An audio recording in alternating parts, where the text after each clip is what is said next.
Welcome back to the channel everyone. This is Shwetab Singh from IIM Ranchi and today we will be discussing two cases of drops in IPMAT. Firstly, a partial drop and then a full drop. I have two classmates of mine with me today, Vedanshi Tripathi discussing about the partial drop and Rishi Madraj to discuss about full drop. First of all, let's start with a brief intro of them. Hi everybody, I am Vedanshi Tripathi. I am from Lucknow, Uttar Pradesh. I had humanities in my 11th and 12th standard, following which I decided to take a partial drop and join Miranda House, University of Delhi. I was there for about a year and after that I joined the IPM program. So, hi guys, I'm Rishi Madraj and I'm also from Lucknow. So I'm from the PCM stream and after my class 12th I decided to take a full drop and after preparing for IPMAT I am here in IIM Ranchi. So moving on Vedanshi, you took a partial drop, you were in Miranda House and I just wanted to know what was your plan of action while preparing for IPMAT. See, there is also an aspect of social life. There is a city to explore, the city of Delhi, the capital city. How do you manage all these things and still manage to crack IPMAT with time? As I decided to take a partial drop, I had a very clear-cut plan of action in my mind. As for the course of the examination, I had already attempted the examination once. So I had a very clear idea of how to go about the preparation. As for the social life, one of the reasons I decided to join Miranda House was to get exposure, to go out there and place myself in front of a crowd of people. So my entire focus during Miranda House was to get into as many clubs and societies I could get into, talk to as many people as I wanted to, so that I could build up my social skills as well as the skills that would reflect on my CV or you could say my resume. Apart from that, I was very clear on my academic focus that I wanted to crack IPMAT, so there was no doubt in that, I would say. Also, anything on the mock strategy? How many mocks did you attempt before actually studying for the paper? When I gave the IPMAT in my first attempt, I was not very sure how to go about the mocks. I decided to take the mocks 2 weeks before the examination, and I realized that was one mistake that I did during that time. So in my second attempt, I scheduled my mocks in such a way that I gave them after every 1 or 1.5 week, you could say. So it was placed out throughout my preparation course. So Rishi, you took a full drop. And basically, for the viewers, I just wanted to know what was your plan of action during that time, how much time you allocated to studies and other activities. Also, one very important question is when people take partial drop, they have an aspect of clubs, committees and numerous people around them which actually build to their personalities. They actually have a lot to learn from them. But to be honest, for my personal thinking, this doesn't exist in a full drop. You are with your friends, family, obviously you are at your home, but how did you tackle that thing and how did you actually make that to your benefit? How did you add advantage from it? Just wanted to know that. I had two examinations in mind. First was JEE examination since I was from the PCM background and the other was the IPM course that I wanted to pursue, which was the IPMAT examination. After a while I realized that I had to focus myself only to one examination. So I chose IPMAT and I had a coaching. So I used to go to the coaching for my classes and after that I had a structure that I had to study for certain days for one section, for the VA or the RC or the quants, whatever it was. And in the later part when the examination was like 3 or 4 months just away from the days, I started giving mocks from 1 week. So coming to your question about the full drop and the partial drop and the personality development.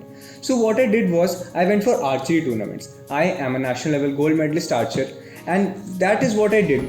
I went for various tournaments, I achieved, I did not. So that is how I made up my CV. Apart from that, I also did various courses so that I had something related to studies also to show in my CV. So moving on, Vedanshi, how was your interview preparation? Like, I know it is difficult for someone coming straight out of 12, they have to just study about their, the courses that they have studied in 12, their stream basically. But when you take a drop, it gets too abstract. Anything could be asked from you, even it could be the syllabus that you have learned from college and even it could be the things you have learned in class 10, 11, 12 and whatnot. So how was your approach toward this? This is something I've heard from the seniors as well and I've experienced it myself, that the interview goes in the direction you want it to go. So it is all up to you where you want to take the interviewer. Obviously, you have to answer the questions they throw at you, but also mold your answers in such a way that the next question they ask is not a total surprise for you. So in my case, I took a partial drop, so I knew that a particular set of questions was going to be asked in whatever interview I'm going to sit in. For example, why did I choose to take a drop? Why did I choose to leave the college I am already in, the course I'm already pursuing? So I had already prepared all of these answers.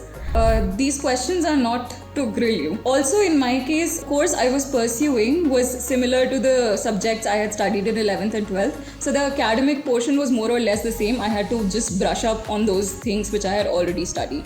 So the same question for you too, Rishi. A full drop is a bit different from partial drop, but I would not say entirely. Still, you have to brush up on their 11th and 12th concepts, but there is not a concept of, knowing about your college campus and the college studies. So how did you went about that? You had extracurriculars also. How did you prepare about those questions? So what I believe is that most of the questions for the droppers are same. So Vitanshi did answer most of them. Coming to my personal interview, I was asked of why did you leave archery and you're coming to the courses. If my tip to the future candidates would be, if you have extracurricular achievements, prepare well of why, and even if you are sure of why do you want to leave them behind and pursue your course. So the other part for my preparation was to brush up my skills on the concepts of class 11th and 12th and learn about and know about the current affairs. And also to know about and be acquired with what is going on throughout the world. So, were you asked about any of the 11-12 concepts in any of the interviews across IIMs? In my IIM Indore interview, I was major portion of my interview was focused on what the concepts of class 11th and 12th. What about the interview here at IIM Ranchi? Okay, so my IIM Ranchi interview was very different. They asked me about everything from my other skills and passions to archery and to my academics. And it was like everything.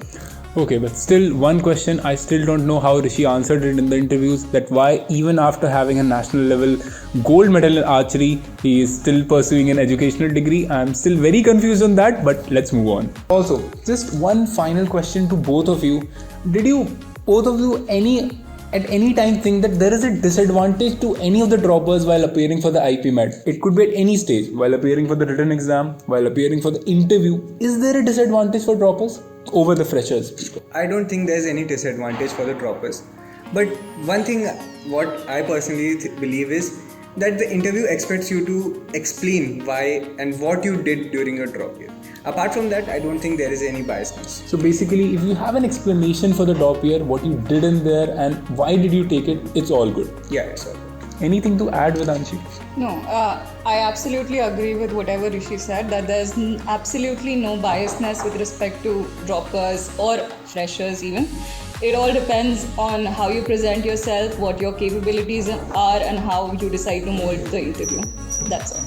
To end the video, just for everyone's information, they both also cleared the IPM Rohtak's exam. They were there for a month and then ultimately they came to Ranchi. Moving on to a final note, whether you could be in any place right now, you could be a dropper, you could be a partial dropper. I don't think there is a feeling that you should develop that one thing is better than the other. Both have their sides, both have their good sides, their advantage, their disadvantage. We discussed a lot today.